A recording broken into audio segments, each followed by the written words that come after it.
The class Dinosauria was originally defined by Sir Richard Owen of the Royal Society and Superintendent of the British Museum Natural History Department in 1842, or in other words, the existence of dinosaurs was first speculatively hypothesized by a knighted museum head coincidentally in the mid-19th century during the heyday of evolutionism, before a single dinosaur fossil had ever been found.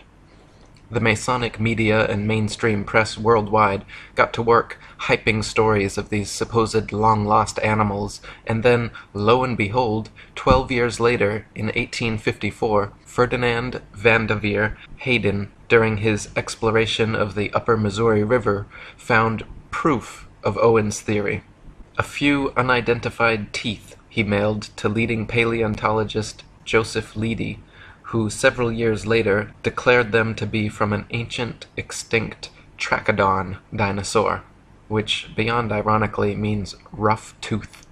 Firstly, it should be needless to say that it is impossible to reconstruct an entire hypothetical ancient animal based on a few teeth. But even more importantly, it is dubious that a myriad of ancient reptile, bird, and reptile-mammal transitional forms necessary for the blossoming theory of evolution would be hypothesized and then conveniently discovered by teams of evolutionist archaeologists purposely out looking to find such fossils. And it is even more dubious that such fossils have supposedly existed for millions of years, but were never found by or known to any civilization in the history of humanity until evolutionism's Masonic renaissance in the mid-19th century. David Wozni wrote, "Why are there no discoveries by Native Americans in all the years previous when they roamed the American continents? There is no belief of dinosaurs in the Native American religion or tradition. For that matter, why were there no discoveries prior to the 19th century in any part of the world? According to the World Book Encyclopedia, before the 1800s, no one ever knew that dinosaurs existed. During the late 1800s and early 1900s, large deposits of dinosaur remains were discovered. Why has man suddenly made all these discoveries? No tribes, cultures, or countries in the world ever discovered a dinosaur bone before the mid-1800s, and then they were suddenly found all over the world in North America, South America, Europe, Asia, Africa, Argentina, Belgium, Mongolia, Tanzania, West Germany, and many other places apparently had large deposits of dinosaur fossils never before seen. All these places were inhabited and well explored for thousands of years before this time. Why had no one ever found a dinosaur fossil before?"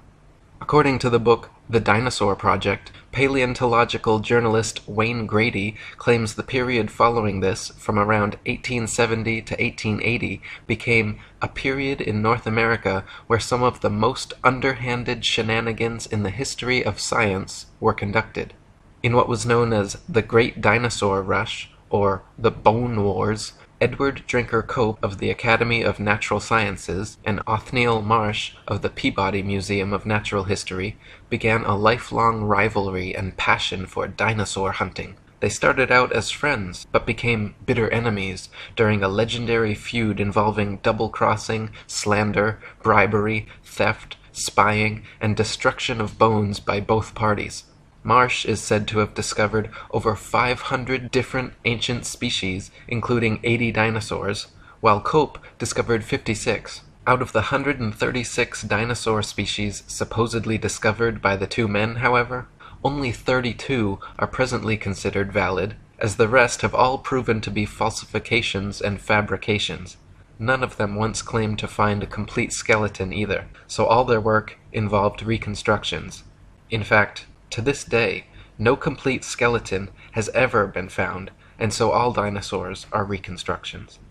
David Wozni wrote, "Discoveries and excavations seem not to be made by disinterested people such as farmers, ranchers, hikers, outdoor recreationists, building construction industry basement excavators, pipeline trench diggers, and mining industry personnel, but rather by people with a vested interest such as paleontologists, scientists, university professors, and museum organization personnel who were intentionally looking for dinosaur bones or who have studied dinosaurs previously.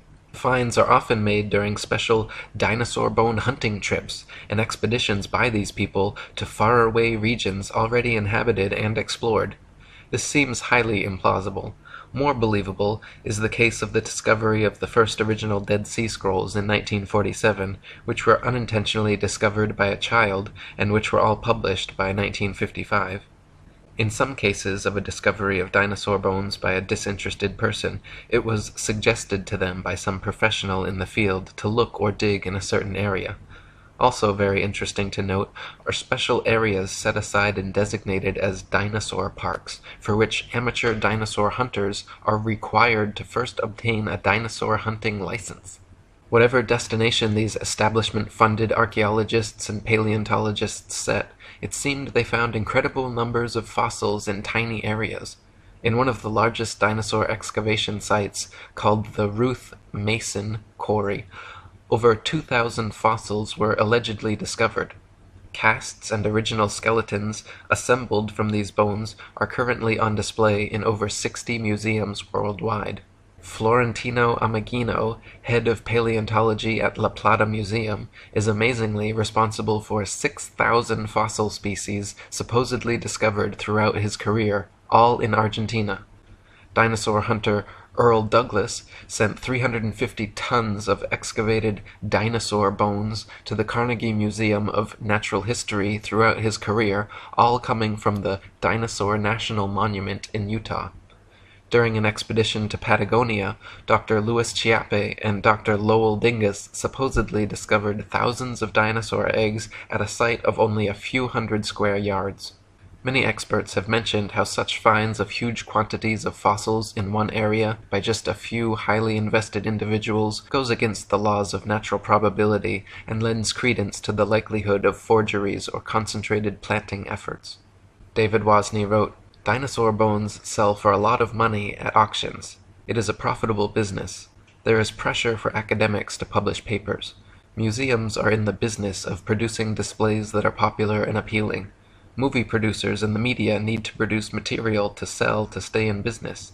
The mainstream media loves to hype alleged dinosaur finds. Much is to be gained by converting a bland, non-dinosaur discovery of a bone of modern origin into an impressive dinosaur find and letting artists' interpretations and imaginations take the spotlight rather than the basic, boring, real find. There are people who desire and crave prestige, fame, and attention. There is the bandwagon effect and crowd behavior. And then there are people and entities pursuing political and religious agendas. Highly rewarding financial and economic benefits to museums, educational and research organizations, university departments of paleontology, discoverers and owners of dinosaur bones, and the book, television, movie, and media industries may cause sufficient motivations for ridiculing of open questioning and for suppression of honest investigation. The fact that T-Rex bones have sold at auctions for upward of $12 million shows how lucrative the field of dinosaur hunting can be, and it just happens to be museum officials who serendipitously seem to make the most prolific finds. The first dinosaur to ever be publicly displayed was the Hadrosaurus folci at Edward Drinker Cope's Academy of Natural Sciences in Philadelphia. The bones were co-discovered by Joseph Leidy, Cope's esteemed professor, and the man responsible for the Trachodon Toothosaurus. The original Hadrosaurus reconstruction, which is still on display today, shows a huge plaster-cast bipedal reptile standing upright, using its tail as a third leg. What few people know, however, is that no skull was ever discovered, and no original bones were put in the public exhibit. David Wozni wrote, "A visual and a sculptural artist were promptly hired to invent a skull, and from the illustrations of another artist, who had depicted the iguanodon, the two artists drew the same face for the Hadrosaurus folci. The people involved could now technically defend the existence of this dinosaur if someone were to ask. The stunt worked out so well and fooled the public so thoroughly that they could later change the head of the creature without anyone noticing. To this day, Hadrosaurus folci is on display at the Academy of Natural Sciences in Philadelphia. The bones are said to be kept behind heavy closed doors, but a plaster copy is exhibited in their place. So we learn of an iguana skull being substituted for the skull of a dinosaur on display. What was the public told at the time? What are we not being told today? What we are not being told is that this is the rule and not the exception. To this day, not a single complete skeleton of any dinosaur has ever been found. All the museum displays, models, mannequins, cartoons, and movies of prehistoric monsters you have ever seen are all imaginative reconstructions based on incomplete skeletons arranged in a manner paleontologists believe to be most realistic. Furthermore, the skeletons exhibited in museums are all admittedly intricate fabrications made of plaster, fiberglass, various epoxies, and other animal bones, not original fossils. When dinosaur bones are transported and prepared, they use strips of burlap soaked in plaster to jacket over the fossils.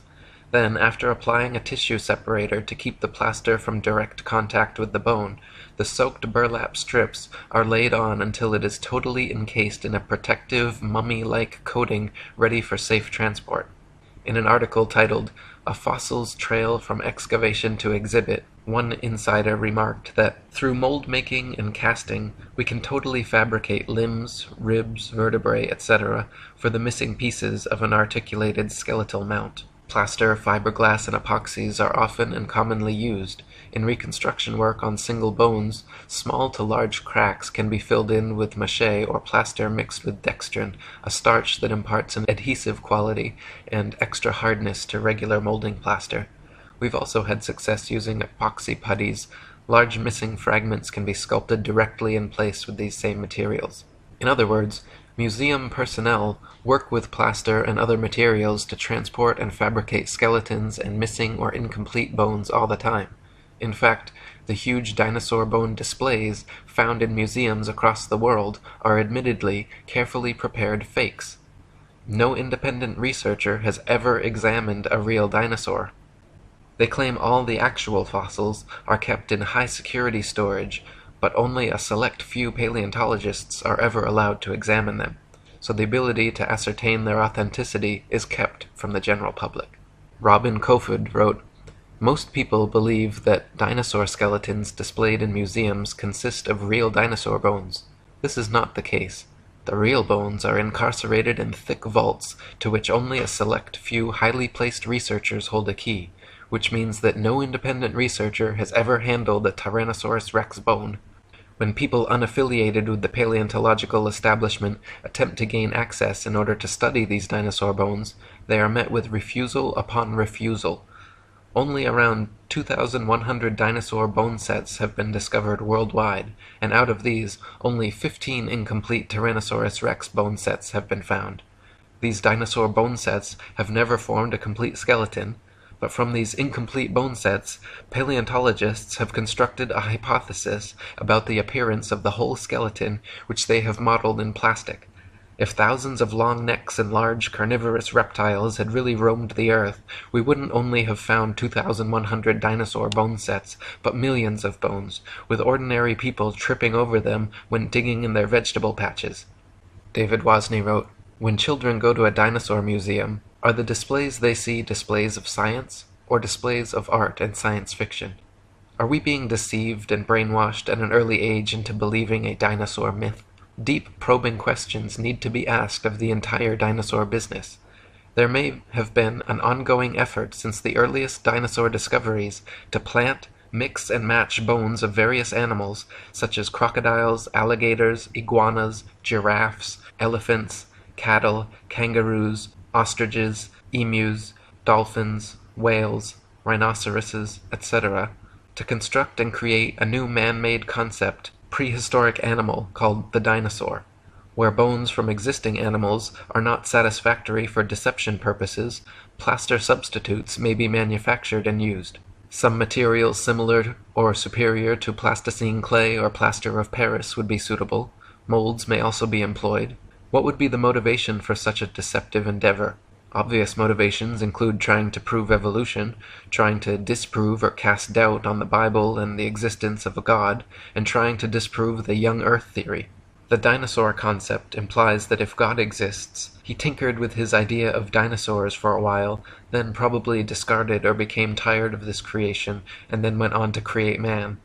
The presented dinosaur historical timeline suggests an imperfect God who came up with the idea of man as an afterthought, thus demoting the biblical idea that God created man in his own image.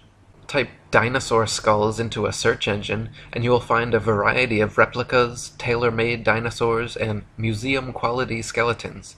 One of the largest and most renowned suppliers of fake dinosaurs is the Zigong Dino Ocean Art Company in Sichuan, China, which provides natural history museums worldwide with ultra-realistic dinosaur skeletons made from real bones.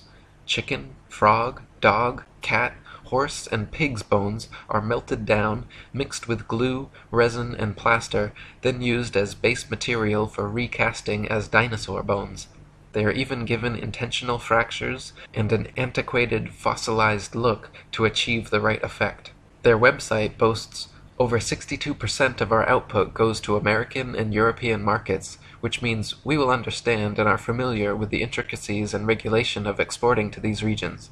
Since we are a partner of dinosaur museums, all products are made under the guidance of experts of the Chinese Academy of Sciences. We have gained a global sales network reaching the USA, Brazil, France, Poland, Russia, Germany, Saudi Arabia, South Korea, Thailand, Indonesia, exhibited in Peru, Argentina, Vancouver, Cincinnati, Chicago, and other places. As Alan Fiducia, University of North Carolina paleontology professor, wrote, "I have heard there is a fake fossil factory in northeast China, in Liaoning province near the deposits where many of these recent alleged feather dinosaurs were found." Or as David Wozni wrote, "The possibility exists that key dinosaur bones on display have been artificially modified through sculpture and carving. Bone sculpture is not an unknown human activity. Many cultures participate in creating man-made objects out of existing bones, totally unrecognizable from the original shape. Is the dinosaur industry a customer of this sort of business? Is it possible that dinosaur skeleton replica are secretly assembled or manufactured in private buildings out of public view, with bones artificially constructed or used from a number of different modern-day animals? Why bother having any authentic original fossils at all if alleged replicas please the public?" Another problem with dinosaurs is their unnatural structural dynamics. Many dinosaur skeletons and reconstructions feature bipedal monsters like the T-Rex with a forward-leaning torso and head far larger and heavier than its counterbalancing tail. Many museum displays cannot even stand up under their own weight. It is highly unlikely that beasts this large and disproportionate could exist at all. The loads acting on their skeletons are so great that calculations indicate the bones of the largest dinosaurs would buckle and crack under their own immense weight. Experts have also pointed out that dinosaurs would have to have moved much slower than portrayed in movies to prevent sudden shocks to their skeletons.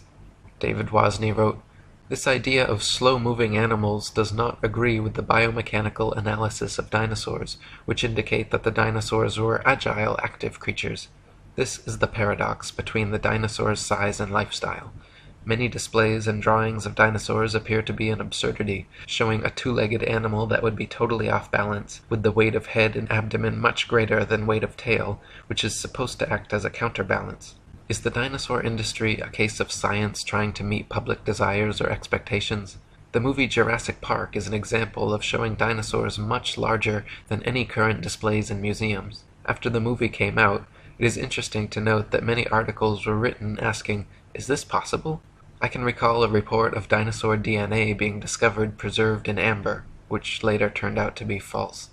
Robin Kofod wrote, "Overall, several millions of dollars have been spent promoting the existence of dinosaurs through movies, TV, magazines, and comics. The world of movies and paleontology are like Siamese twins. People's view on the existence of dinosaurs is based not on firm evidence, but on Hollywood-fixated artistic impressions. Documentaries colorfully illustrate each dinosaur's characteristics, like colors, weight, and muscle mass, but Don Lessam, advisor for Jurassic Park, admits that this is pure guesswork. Consider, for instance, the question of how much these dinosaurs weigh. Don Lessam says, "Scientists don't know how much dinosaurs weighed."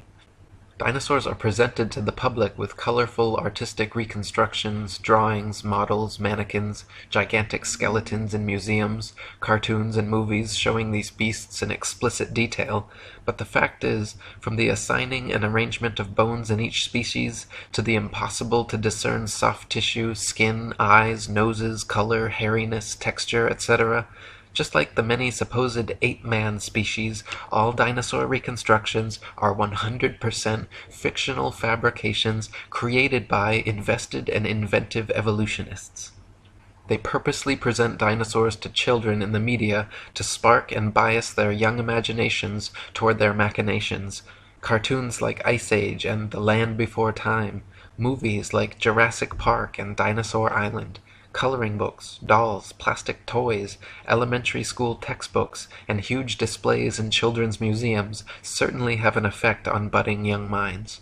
National Geographic and the Ice Age movies were produced by Mason Rupert Murdoch's News Corp and 20th Century Fox. The Masonic production company Universal Studios created Jurassic Park and The Land Before Time. They are owned by Comcast, whose main shareholders are Masons, J.P. Morgan, and the Rothschilds.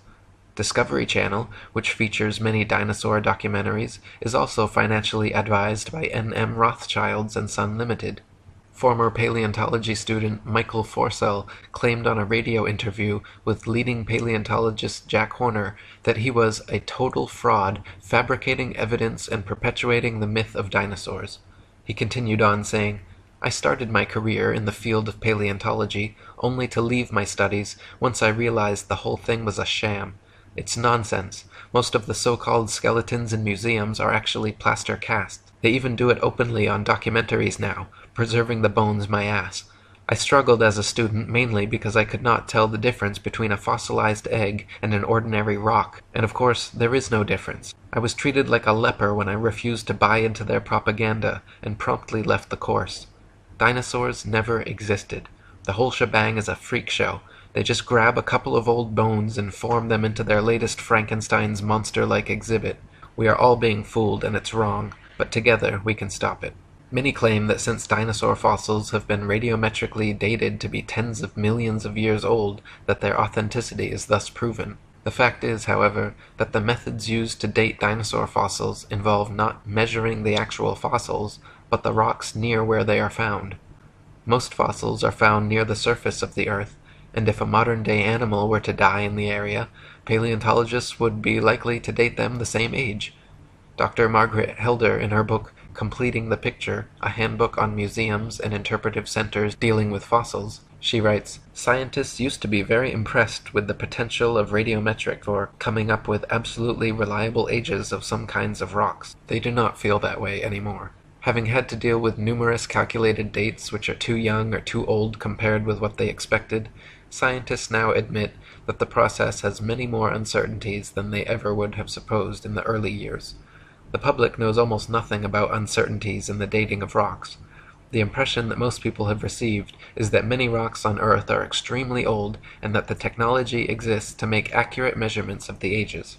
Scientists have become more and more aware, however, that the measurements which the machines make may tell us nothing about the actual age of the rock." One of the main reasons that evolutionists needed the existence of dinosaurs was to answer the complicated problems present in the theory of evolution, including sea-dwelling animals evolving into land-dwellers, reptiles evolving wings, feathers, flying and becoming birds, as well as other reptiles evolving warm blood, live births, breasts, and becoming mammals, through their imaginary multi-million-year timeline and a variety of supposed transitional dinosaur forms. The paleontological establishment has been promoting various sea dinosaur, reptile/birds, and reptile/mammals to bridge these gaps. Many professionals and experts in the field have disputed such findings as often as they have been presented, however. Dr. Storrs Olson, a Smithsonian Institute scientist, wrote, "The idea of feathered dinosaurs and the theropod origin of birds is being actively promulgated by a cadre of zealous scientists acting in concert with certain editors at Nature and National Geographic, who themselves have become outspoken and highly biased proselytizers of the faith. Truth and careful scientific weighing of evidence have been among the first casualties in their program, which is now fast becoming one of the grander scientific hoaxes of our age. No authentic feathers have ever been found with dinosaur fossils, though a few exposed hoaxes certainly attempted to fake it. Dr. Olson called the adding of feathers to their findings hype, wishful thinking, propaganda, nonsense fantasia, and a hoax. In the 1990s, many fossils with feathers were supposedly discovered in China, suspiciously close to the Zhejiang Dino Ocean Art Company, but when examined, Dr. Timothy Rowe found the so-called Confuciusornis was an elaborate hoax. He also found the Archaeoraptor, supposedly discovered in the 90s, was composed of bones from 5 different animals. When Dr. Rowe presented his findings to National Geographic, the head scientist reportedly remarked, "Well, all of these have been fiddled with." National Geographic then proceeded with their news conferences and media stories about the Archaeoraptor fossils being genuine and having found the missing link in evolution. Robin Kofod wrote, "In 1999, National Geographic magazine was busted when they presented in a colorful and fancily presented article the missing link, an Archaeoraptor dinosaur, which was supposed to support the basic tenet of evolutionary theory that dinosaurs had slowly developed over millions of years. Their proof consisted of a fossil where carefully arranged bone imprints gave the impression of a creature half dinosaur and half bird. The scam was discovered during a CT scan which uncovered unnatural bone links. National Geographic magazine was later forced to admit, when pressured, that the fossil was man-made." Paleontologists claim that Archaeopteryx is another transitional form of bird evolved from dinosaurs, but this theory falls on its face against overwhelming evidence to the contrary. Other species like Confuciusornis, Launingornis, and Eolalavis have all been found to be contemporary with the Archaeopteryx and are indistinguishable from present-day birds. Alan Fiducia from University of North Carolina, one of the most famous ornithologists in the world, stated, "I've studied bird skulls for 25 years, and I don't see any similarities whatsoever. I just don't see it. The theropod origin of birds, in my opinion, will be the greatest embarrassment of paleontology of the 20th century." Larry Martin from the University of Kansas, a paleoornithologist, says, "To tell you the truth, if I had to support the dinosaur origin of birds with those characters, I'd be embarrassed every time I had to get up and talk about it." Even if dinosaurs did evolve into birds to fill their evolution gap, it does not explain how something like the common housefly could have evolved. Flies flap their wings simultaneously 500 times per second. Even the slightest dissonance in vibration would cause them to lose balance and fall. But this never happens. How could they evolve such an amazing and specialized ability? Why were dinosaurs never discovered before the evolutionist renaissance in the mid-19th century? Why do paleontologists think they can reconstruct an entire species of ancient animal from a few teeth? Why have so many dinosaur discoveries turned out to be hoaxes? Why are all authentic dinosaur fossils kept under tight lock and key away from any independent analysis? Why has erosion and weathering not destroyed all these supposed prints and fossils that are allegedly millions of years old? If dinosaurs were supposedly wiped out by a meteor impact or other such catastrophe, why is it that all the other various animal species that exist today were not similarly wiped out? There are many more questions which need to be answered before anyone in their right mind should consider the existence of dinosaurs anything but a convenient evolutionist myth. Robin Kofod wrote, "The paleontological establishment can control which hypotheses will be constructed through textbooks and the curriculum. In this way, students are brainwashed into a pseudo-reality controlled by text material and the teacher's authority. A short practical example. A random dental bone is found at an excavation site, and from this dental bone, the rest of the skeleton is guessed at. We are not kidding about this. The entire dinosaurian field of the paleontological program is a sham."